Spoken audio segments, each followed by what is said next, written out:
دیکھتی آنکھوں سنتے کانوں کو میری طرف سے السلام علیکم۔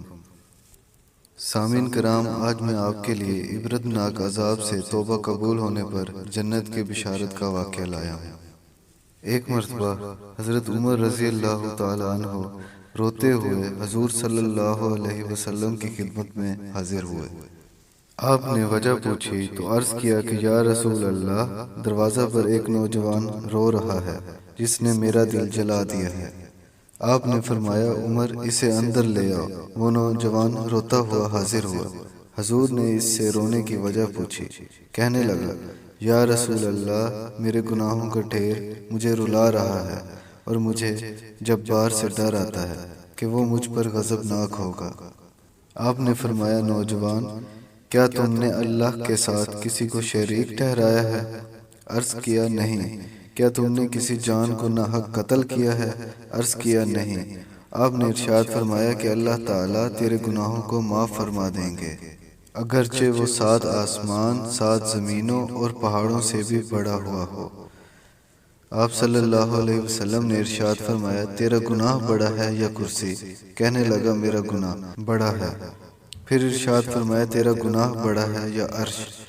اس نے کہا، میرا گناہ بڑا ہے۔ پھر ارشاد فرمایا، تیرا گناہ بڑا ہے یا تیرا اللہ؟ کہنے لگا، بے شک میرا اللہ۔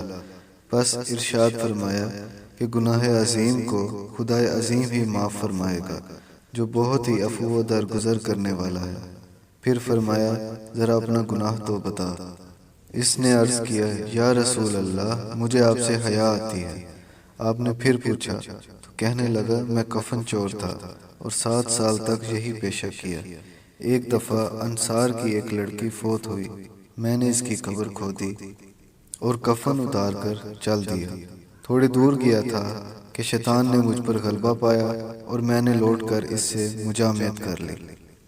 قبر سے نکل کر تھوڑی دور ہی گیا تھا کہ دیکھتا ہوں وہ لڑکی کھڑے پکار کر کہہ رہی ہے، اے جوان، تجھے قیامت کے دن جزا اور سزا دینے والے سے حیا نہیں آتی؟ جس وقت وہ اپنی کرسی فیصلہ کے لیے رکھیں گے اور ظالم سے مظلوم کا بدلہ دلوائیں گے، تو مرنے والوں کے مجمع میں مجھے ننگی کر کے چل دیا ہے اور میرے اللہ کے روبرو مجھے بحالت جنابت حاضر ہونے پر مجبور کیا۔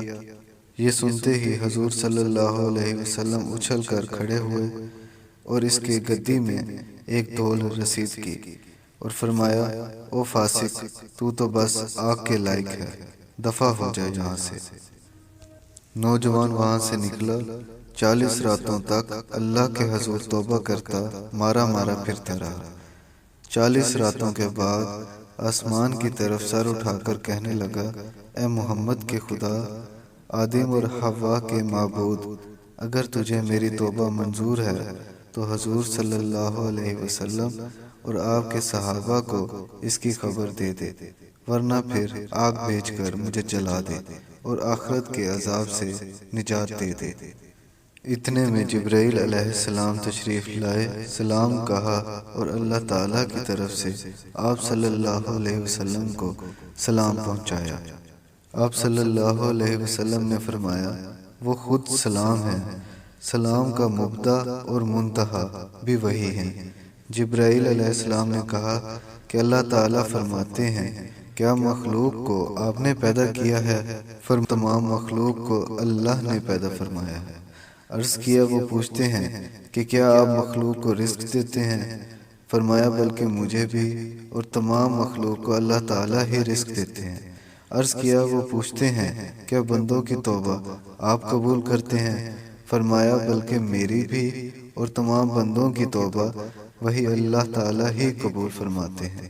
پھر کہا کہ اللہ تعالیٰ فرماتے ہیں کہ میں نے اپنے بندے کی توبہ قبول کر لی ہے، آپ بھی اس پر نگاہ شفقت فرمائیے۔ حضور صلی اللہ علیہ وسلم نے اس نوجوان کو بلا کر اسے توبہ قبول ہونے کی بشارت سنائی۔ جی تو سامعین کرام، ہمیں اس واقعے سے سبق ملتا ہے کہ اگر کسی انسان سے زندگی میں کوئی ایسا کبیرہ گناہ سرزد ہو جائے تو اسے فوراً اللہ کے حضور معافی کا طلبگار ہونا چاہیے، نہ کہ مزید گناہ پہ گناہ کیے جائے، کیونکہ اللہ تعالیٰ کو وہی بندہ پسند ہے جو معافی کا طلبگار ہو اور اپنے گناہ پہ ندامت کرے۔ اور ایک بات واضح کرتا چلوں، بے شک گناہ جتنا بڑے سے بڑا کیوں نہ ہو، اس کی توبہ اتنی ہی بڑی ہونی چاہیے۔ بے شک اللہ تعالیٰ عفو درگزر کرنے والا ہے۔ اللہ تعالیٰ ہم سب کو نیک عمل کرنے کی توفیق عطا فرمائے۔